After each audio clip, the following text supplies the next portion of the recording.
Good morning बच्चों, very good morning, good morning, good morning. कैसे हो सब? अच्छा, चलो तो आज की क्लास में हम डिस्कस करेंगे क्लास रेप्टिलिया। कौन सी क्लास डिस्कस करेंगे? Class reptilia, right. तो सबसे पहले देखते हैं कि रेप्टिलिया का मीनिंग क्या होता है। रेप्टिलिया एक लैटिन वर्ड है जिसका जो बना हुआ है रेप्टम से या रेपियर कहते हैं, जिसका मीनिंग है क्राउलिंग एनिमल। क्राउलिंग या क्रूक्रीप मतलब रेंग कर चलने वाले एनिमल। क्या बोलते हैं इसको? रेंगने वाले एनिमल, रेंगने वाले एनिमल। ठीक हो गया? रेंग कर चलने वाले एनिमल को एक क्लास में रखा गया जिसको बोलते हैं रेप्टिलिया। हो गया? अब हम देखते हैं क्राउलिंग एनिमल को बता दिया। कहा कि सबसे पहले रेप्टाइल का ओरिजिन कब हुआ। आपको पता हो रेप्टाइल से पहले आप एम्फीबिया पढ़ रहे थे, तो एम्फीबिया का जो एज था जिसमें एम्फीबिया डोमिनेटेड था वो था आपका कौन सा पीरियड था? कार्बोनिफेरस पीरियड था। तो इसी पीरियड में जब एम्फीबिया खत्म हो रहा था तो नया जो ओरिजिन हुआ वो था रेप्टाइल्स। तो रेप्टाइल्स का ओरिजिन कब हुआ? कार्बोनिफेरस पीरियड में। बोलो बच्चों, कार्बोनिफेरस पीरियड। ठीक है, तो कार्बोनिफेरस में यह ओरिजिन हुआ। तो अब धीरे धीरे धीरे इवॉल्व होते गए, रेप्टाइल से इवॉल्व हुआ। कि जब किसी चीज का इवोल्यूशन होता है तो इवोल्यूशन होते होते उसमें बहुत सारे गुण आते जाते हैं, बहुत सारा उसमें डेवलपमेंट आता जाता है, प्रोग्रेस करता है, इवॉल्व होता है। तो अब जो इवॉल्व होते होते एक समय ऐसा आया कि पूरी दुनिया रेप्टाइल्स की हो गई। आपने सुना होगा कि डायनासोर की दुनिया है, सुना है? तो डायनासोर की जो दुनिया थी वो रेप्टाइल्स की दुनिया थी। और रेप्टाइल्स जो एज कहते हैं, जो युग कहते हैं कि जो डोमिनेटिंग एनिमल है, तो जो एज ऑफ रेप्टाइल कहा जाएगा वो है मीसोजोइक एरा में जुरासिक पीरियड। मीसोजोइक एरा है और पीरियड का नाम क्या है? Jurassic period, Jurassic period. ठीक है, अब कहा कि इस पे एक जो एनिमल है इसको हम पढ़ सकते हैं लाइसिनॉप्स। क्या पढ़ सकते हैं? लाइसिनॉप्स। यह कनेक्टिंग लिंक है। अब ऐसा नहीं है कि डायरेक्ट कोई चीज कहीं से इवॉल्व हो जाएगा, कहीं ना कहीं दोनों का गुण एक में आ रहा था, एक एनिमल में, और वहां से इवोल्यूशन हुआ। तो रेप्टाइल्स और मैमल के बीच में एक कनेक्टिंग लिंक है जिसको लाइसिनॉप्स कहते हैं। स्टडी ऑफ रेप्टाइल को हाइपेटोलॉजी बोलेंगे। अब यहाँ से हम चलते हैं एक एक कैरेक्टरिस्टिक फीचर के ऊपर में। तो सबसे पहले इसका हैबिटेट अपीयरेंस देखेंगे। यह फर्स्ट ट्रू लैंड वर्टिब्रेट है, फर्स्ट ट्रू लैंड वर्टिब्रेट। ध्यान रखिए, एम्फीबिया भले पानी से लैंड पे आया था, लेकिन आज भी एम्फीबिया को फर्टिलाइजेशन के लिए वाटर की जरूरत है। बिना वाटर के एम्फीबिया कभी भी फर्टिलाइजेशन नहीं कर सकता, राइट। तो यहाँ पे हम कहेंगे कि फर्स्ट ट्रू लैंड वर्टिब्रेट कौन है? तो ये रेप्टाइल्स है। ठीक हो गया? और ये मोस्टली गर्म एरिया में रहते हैं, वार्मर एरिया में। हम इसका बेसिक कैरेक्टर देखें तो ये ऑर्गन सिस्टम ग्रेड है, इसके अंदर डिप्लोब्लास्टिक है, तीनों लेयर है इसमें, एक्टोडर्म, मेसोडर्म और एंडोडर्म।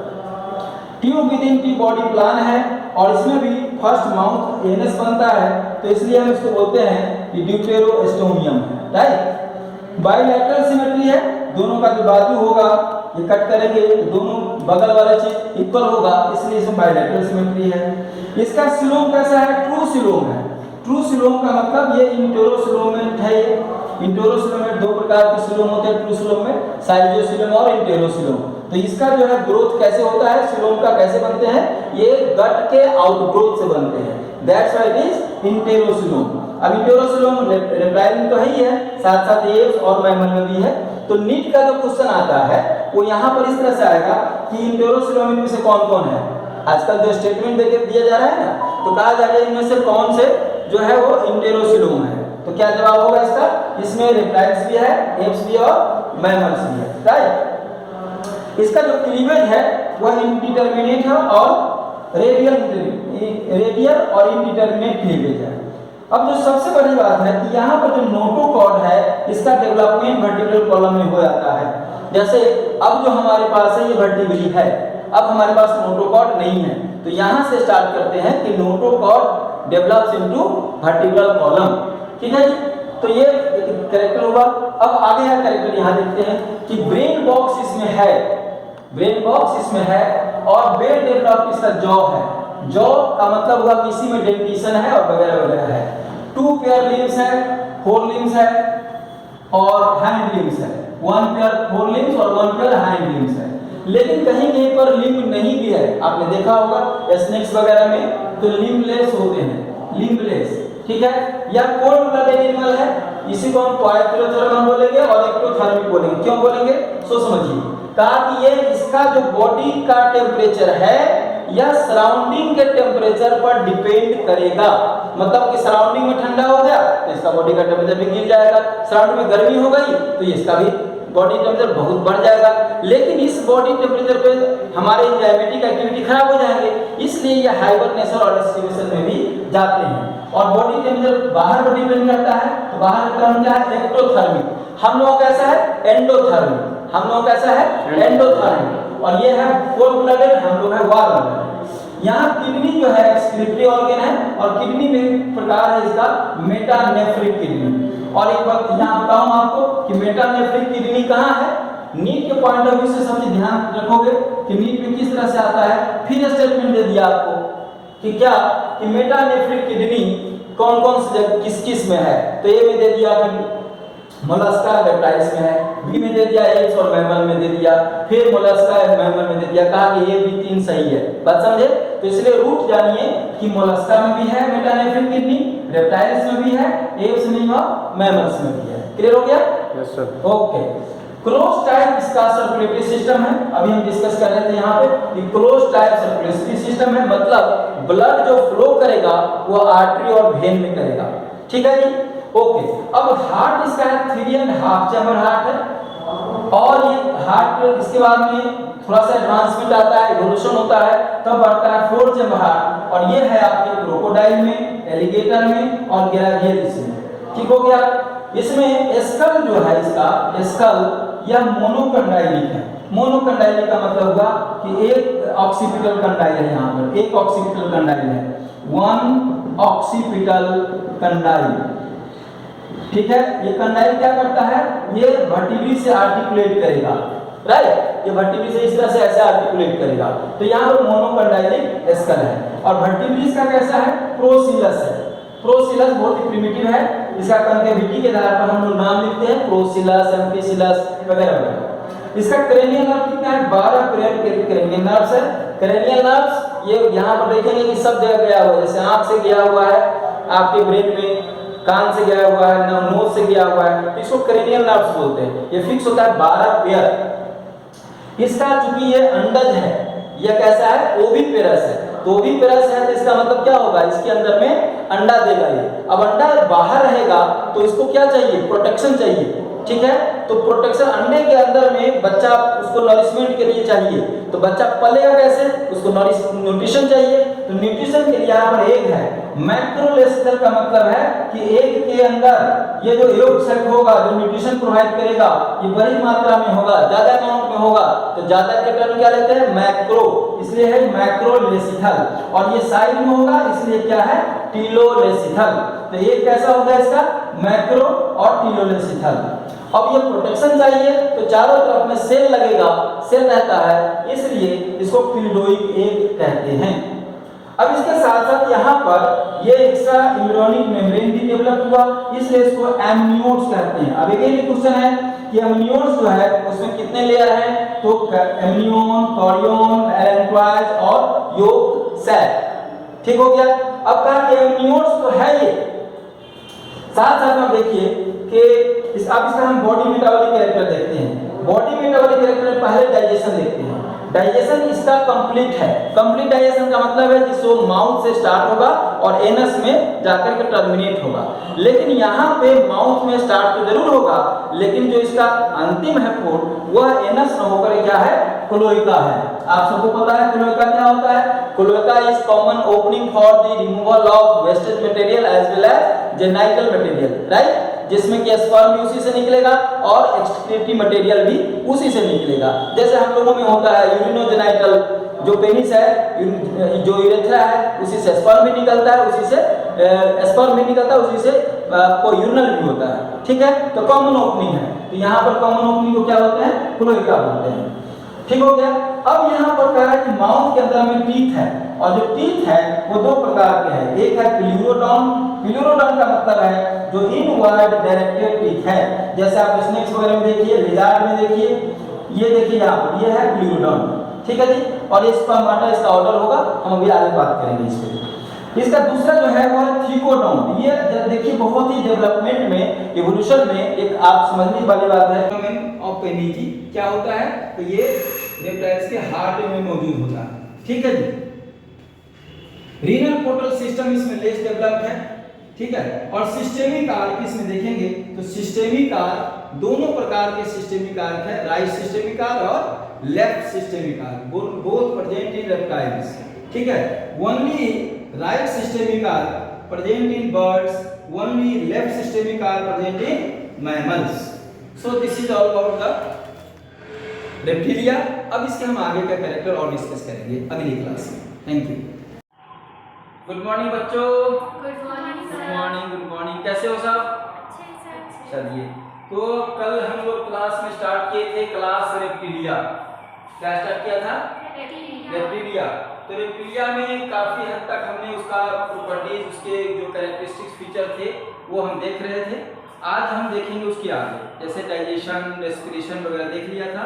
आज हम स्टार्ट करेंगे इसके एक्सक्रीशन वाले पार्ट से। ठीक है, तो एक्सक्रीशन यहाँ से शुरू करेंगे कि रेप्टाइल्स का एक्सक्रीशन कैसा होता है। तो जो रेप्टाइल का एक्सक्रीटरी ऑर्गन है वो है इसका मेटानेफ्रिक किडनी। क्या है? Metanephric kidney. ठीक है, हो गया? ओके। एक्सक्रीटरी प्रोडक्ट है इसका यूरिक एसिड। क्या एक्सक्रीटरी प्रोडक्ट है? Uric acid. ठीक है, अब एक इंपॉर्टेंट फिनोमेना इसमें ये है कि इसका जो यूरिनरी ब्लैडर है वो मोस्ट ऑफ द रेप्टाइल में तो मौजूद होता है, लेकिन कुछ रेप्टाइल्स में यूरिनरी ब्लैडर नहीं होते। वो कौन रेप्टाइल्स है? तो एब्सेंट इन क्रोकोडाइल और स्नेक्स। क्रोकोडाइल में और स्नेक में यूरिनरी ब्लैडर नहीं होता है। राइट, आइए अब इसके नर्वस सिस्टम को देखते हैं। यूजुअली जो क्रेनियल नर्व्स है वो 12 पेयर होते हैं, लेकिन यह आपको स्नेक में आकर के ये ओनली 10 पेयर क्रेनियल नर्व्स पाए जाते हैं। ठीक है, नर्वस सिस्टम में ब्रेन होगा और स्पाइनल कॉर्ड होंगे। अब इसके हम सेंसरी ऑर्गन पे देखते हैं। तो इसका जो आई है, जो आंख है, इसमें जो आईलिड है, इसका जो इमूवेबल आईलिड है वो पाया जाता है स्नेक्स के अंदर में। एक स्नेक्स के अंदर में कैसा, मतलब जो आईलिड है इमूवेबल है स्नेक्स के अंदर में, और लिजार्ड का आईलिड कैसा है? मूवेबल है। ठीक हो गया? ओके। अब इसके ईयर की बात करो तो ईयर में जो मिडिल ईयर है यह बना होता है, एक ही ईयर ऑस्किल होते हैं, एक ही बोन होते हैं कान के अंदर में, उसको बोलते हैं कॉलुमेला ऑरिस। Columella orris. इसके मिडिल ईयर में आपको 3 सेमी सर्कुलर कैनाल होंगे। और इस नोट करने वाली बात क्या है कि सांप के अंदर, स्नेक्स के अंदर में मिडिल ईयर नहीं होता है। ठीक हो गया? इसमें एक स्पेशल फीचर है जिसको हम लॉरियल पिट्स कहते हैं। यह सिर्फ पीट वाइपर में पाए जाते हैं, और ये थर्मो रिसेप्टर है, मतलब कि सेंसेशन ऑफ टेम्परेचर, हॉटनेस और कोल्ड का जो सेंसेशन होगा वो इसको लॉरियल पिट से होगा। यह जो शार्क का एम्पुला ऑफ लॉरेंजनी है, जो स्नेक्स का, सॉरी, जो मछली शार्क मछली है, शार्क का जो एम्पुला ऑफ लॉरेंजनी है उसके जैसा ये लॉरियल पिट्स है, इसलिए इसको हम कहेंगे analogous to ampulla of Lorenzini of shark. Reptiles के अंदर में जकोप्सल ऑर्गन, जो कि स्मेल के लिए या ऑल्फैक्टरी रिसेप्टर के लिए बहुत ही इंपॉर्टेंट ऑर्गन है, यह वेल डेवलप्ड होता है स्नेक्स के अंदर में। घ्राण शक्ति, इसके सूंघने की शक्ति इसमें बहुत ज्यादा होती है। अब स्केलेटन सिस्टम की बात करें तो इसका स्केलेटन सिस्टम बोन का बना हुआ है। एपिडर्मल ग्रोथ है, एपिडर्मल ओरिजिन है इसका, और एपिडर्मल ओरिजिन खाली इसी का नहीं है, रेप्टाइल के साथ साथ एप्स का भी है और मैमल का भी है। तो आपसे नीट का क्वेश्चन कैसे पूछेगा कि एपिडर्मल जो ओरिजिन का स्केलेटन है वह किस में है? तो क्या जवाब है? Reptiles, apps and mammals. Right, इसके बाद में आप देखेंगे रिब्स मौजूद है इसके अंदर, स्टर्नम टर्टल में नहीं होता, ब्रेस्ट बोन, और बोनी जो बॉडी है कवर होता है स्केल एंड स्केल्स के द्वारा।